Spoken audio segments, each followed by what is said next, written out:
for me, the bottom line is it's a fairly simple calculus. TAP works. You know, the system actually works. You were talking yesterday with the superintendents about how prior to introducing TAP, you and your research team spent about, I think you said about 13 years actually doing research and looking at effective practices around the country and really, you know, putting together the research behind what has become the TAP system. And you can tell. You can see that.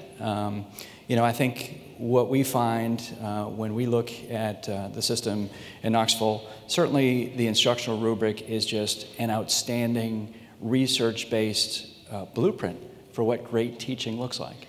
And then when you couple that with the support from master and mentor teachers and the collaboration and cluster and putting in place the performance-based compensation that goes along with that. I mean, those are just sort of common sense supports that make the package, you know, work. And so I think it helps us at the end of the day to just focus on continuous improvement of classroom instruction. But Jim, today you have 88 schools in your district. Mm-hmm.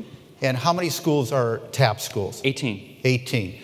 And what has been the impact throughout the district? Has there been impact throughout the district on your non-TAP schools as a result of the 18 TAP schools? Oh, absolutely. I mean, when we look at, I think what we've tried to do in Knoxville is really learn from TAP and take the elements that are critical to TAP in teacher collaboration and teacher leadership and accountability through an excellent evaluation tool and performance-based compensation, and really integrate those into all of our schools. So we have 18 TAP schools, but we have 70, going on 71 schools that have benefited from what we've learned from TAP. And so we've done that in different ways. You know, we've put in place we've really embraced teacher leadership in a variety of different ways and making sure that we have things like instructional coaches, but also we now have in Knoxville, in our non-TAP schools, what we call lead teachers, who are peer evaluators.